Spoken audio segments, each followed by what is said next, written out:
nos domínios da mediunidade, pelo espírito André Luiz Francisco Cândido Xavier. Capítulo 26. Psicometria. O rápido curso de aprendizagem que vínhamos realizando atingia sua fase final. Aulus não dispunha de tempo para favorecer-nos com experiências mais amplas. Era um trabalhador comprometido em serviços diversos. Embora isso compreendêssemos, Hilário e eu nos sentíamos algo melancólicos. O assistente, contudo, desenvolvia todas as possibilidades ao seu alcance para conservar-nos o entusiasmo habitual. Atravessávamos ruas e praças quando nos defrontamos com o museu, a que se acolhiam alguns visitantes retardatários. E o nosso orientador, com quem se dispunha a aproveitar as horas que nos restavam para dilatar observações e apontamentos, convidou-nos a entrar, exclamando: "Numa instituição como esta, é possível realizar interessantíssimos estudos. De certo, já ouviram referências à psicometria.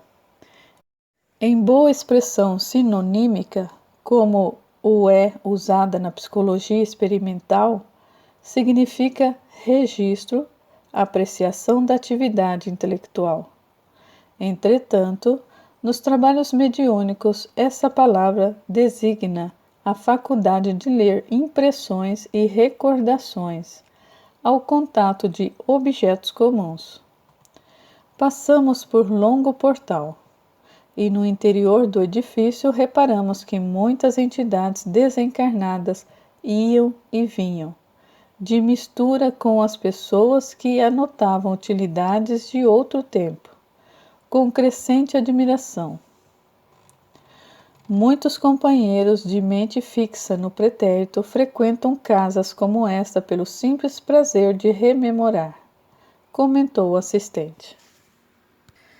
Verifiquei que algumas preciosidades, excetuando-se uma que outra, estavam revestidas de fluidos opacos, que formavam uma massa acinzentada ou pardacenta, na qual transpareciam pontos luminosos. Notando minha curiosidade, o instrutor aclarou benevolente: "Todos os objetos que você vê moldurados por substâncias fluídicas acham-se fortemente lembrados ou visitados por aqueles que os possuíram." Não longe havia curioso relógio aureolado de luminosa faixa branquicenta. Aulus recomendou-me tocá-lo e quase instantaneamente me assomou aos olhos mentais linda reunião familiar, em que venerando casal se entretinha a palestrar com 4 jovens em pleno viço primaveril. Com aquele quadro vivo a destacar-se ante a minha visão interior, examinei o recinto agradável e digno. O mobiliário austríaco imprimia sobriedade e nobreza ao conjunto, que jarrões de flores e telas valiosas enfeitavam. O relógio lá se encontrava, dominando o ambiente, do cimo de velha parede caprichosamente adornada. Registrando minha surpresa, o assistente adiantou: "Perceba a imagem sem o toque direto. O relógio pertenceu à respeitável família do século passado. Conserva as formas pensamentos do casal que o adquiriu e que de quando em quando visita o museu para a alegria de recordar. É um objeto animado pelas reminiscências de seus antigos possuidores, reminiscências que se reavivam no tempo, através dos laços espirituais que ainda sustentam em torno do círculo afetivo que deixaram." Hilário tateou a preciosidade e falou: "Isso quer dizer que vemos imagens aqui impressas por eles, por intermédio de vibrações." "Justamente", confirmou o orientador. O relógio está envolvido pelas correntes mentais dos irmãos que ainda se apegam a ele. Assim como o fio de cobre na condução da energia está sensibilizado pela corrente elétrica. Auscultando-o na fase em que se encontra, relacionamo-nos de imediato com as recordações dos amigos que o estimam. Hilário refletiu alguns momentos e observou. Então, se estivéssemos interessados em conhecer esses companheiros e encontrá-los, um objeto nessas condições seria um mediador para a realização de nossos desejos? Sim, perfeitamente, aprovou o instrutor. Usaríamos para isso alguma coisa em que a memória deles se concentra. Tudo que se nos irradia do pensamento serve para facilitar essa ligação. Muito importante o estudo da força mental, considerei sob forte impressão. Aulus sorriu e comentou: o pensamento espalha nossas próprias emanações em toda parte a que se projeta. Deixamos vestígios espirituais onde arremessamos os raios de nossa mente, assim como o animal deixa no próprio rastro o odor que lhe é característico, tornando-se, por esse motivo, facilmente abordável pela sensibilidade olfativa do cão. Quando libertados do corpo denso, aguçam-se-nos os sentidos e, em razão disso, podemos atender, sem dificuldade, a esses fenômenos dentro da esfera em que se nos limitam as possibilidades evolutivas. Somos, desse modo, induzidos a crer, considerou meu companheiro, que não dispomos de recursos para alcançar o pensamento daqueles que se fizeram superiores a nós? Sim, aqueles que atingiram uma elevação que não somos capazes de imaginar, remontaram a outros planos, transcendendo-nos o modo de expressão e de ser. O pensamento deles vibra em outra frequência. Naturalmente, pode acompanhar-nos e auxiliar-nos, porque é da lei que o superior venha ao inferior quando queira.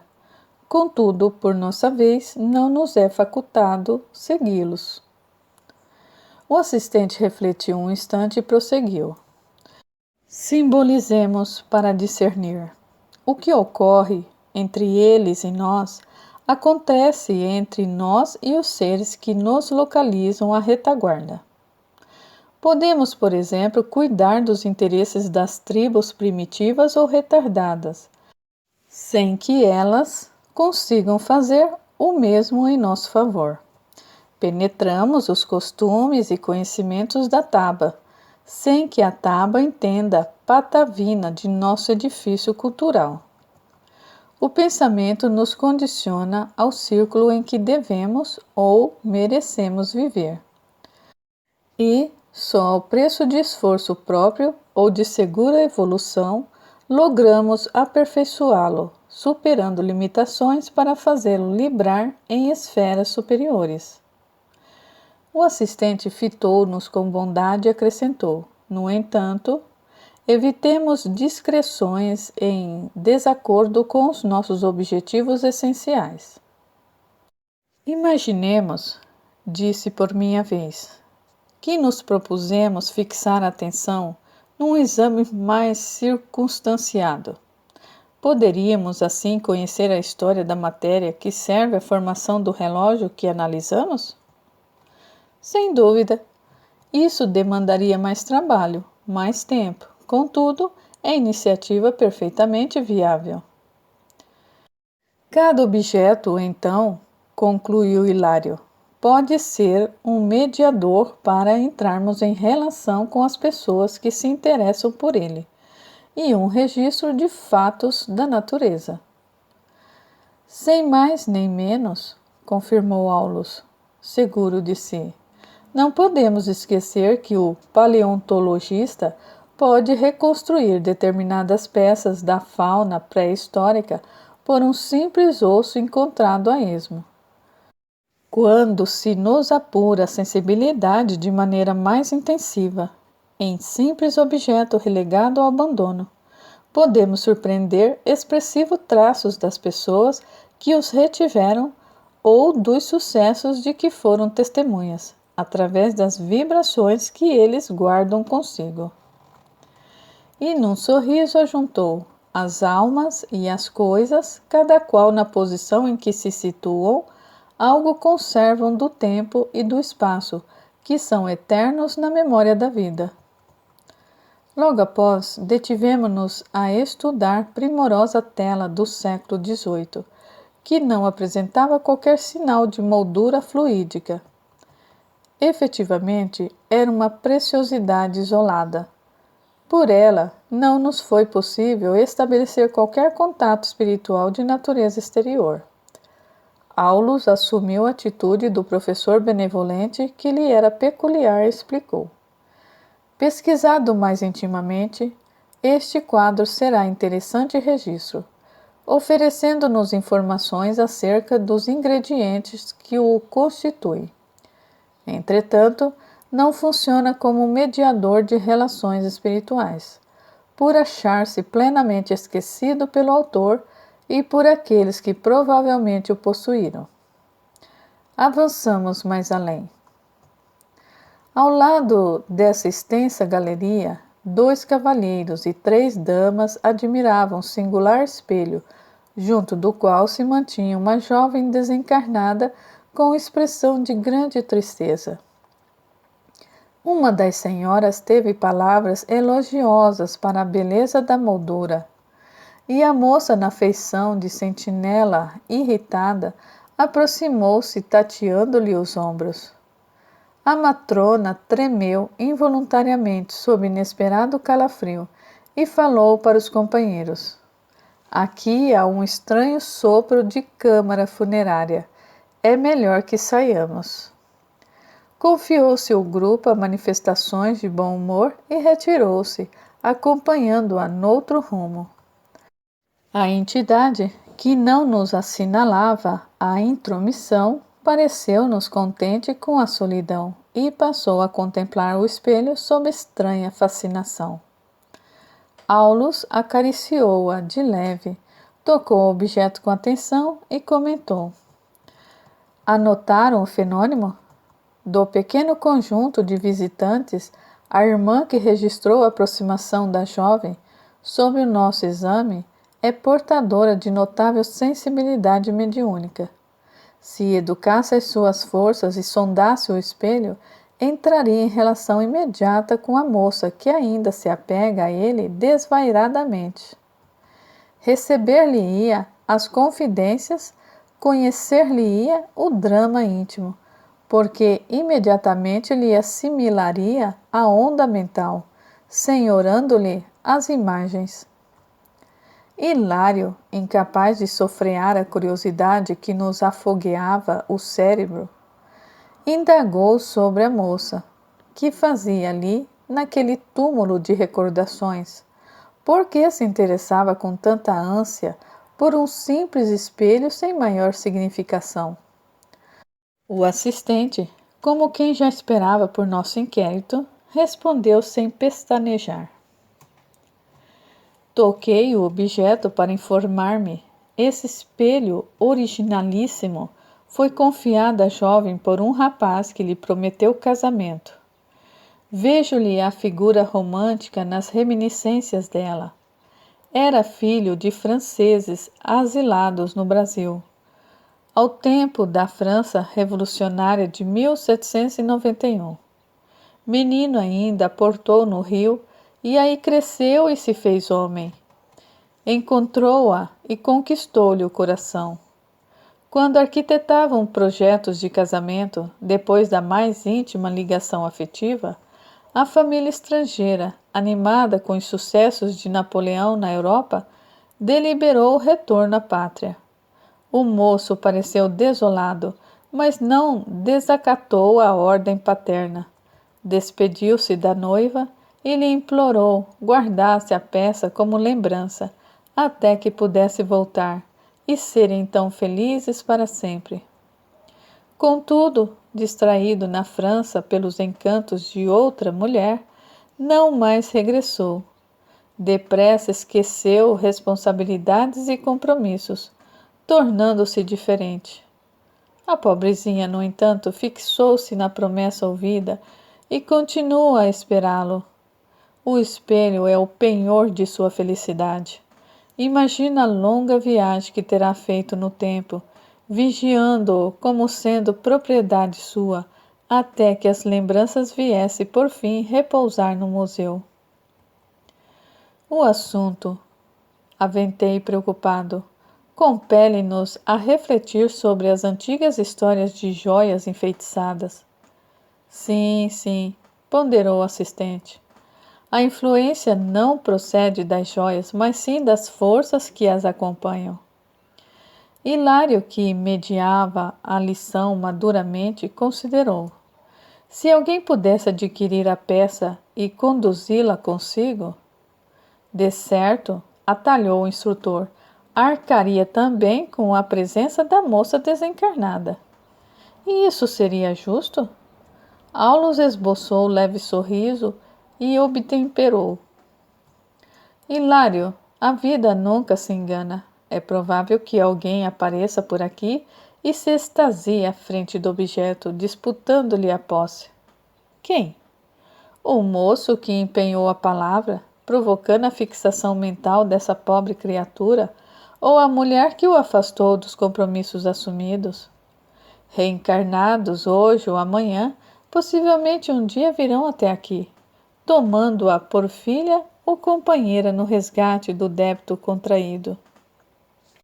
Mas não podemos aceitar a hipótese de a jovem desencarnada ser atraída por algum círculo de cura, desembaraçando-se da perturbação de que é vítima? Sim, concordou o orientador. Isso é também possível. Entretanto, examinada a harmonia da lei, o reencontro do trio é inevitável. Todos os problemas criados por nós não serão resolvidos senão por nós mesmos. A conversação era preciosa, contudo, a responsabilidade impelia-nos para diante. De saída, renteamos com o gabinete em que funcionava a direção da casa. Vendo duas cadeiras vagas junto à pequena mesa de trabalho, meu colega consultou com o evidente intuito de completar a lição. Creio que os móveis sobre as nossas vistas são utilizados por auxiliares da administração do museu. Se nos sentarmos neles, poderemos entrar em relação com as pessoas que habitualmente os ocupam? Sim, se desejarmos esse tipo de experiência, informou o orientador. E, em nos referindo aos encarnados, prosseguiu Hilário, qualquer pessoa, em se servindo de objetos pertencentes a outros, tais como vestuário, leitos ou adornos, pode sentir os reflexos daqueles que usaram? Perfeitamente. Contudo, para que os registrem, devem ser portadores de aguçada sensibilidade psíquica. As marcas de nossa individualidade vibram onde vivemos, e por elas provocamos o bem ou o mal naqueles que entram em contato conosco. E tudo o que observamos é mediunidade? Sim. Apesar de os fatos dessa ordem serem arrolados por experimentadores do mundo científico sob denominações diversas, entre elas a criptestesia pragmática, a metagnomia tátil, a delestesia. E, tomando-nos a dianteira para o retorno à via pública, rematou. Em tudo, vemos integração, afinidade e sintonia. E de uma coisa não tenhamos dúvida, através do pensamento comungamos uns com os outros em plena vida universal.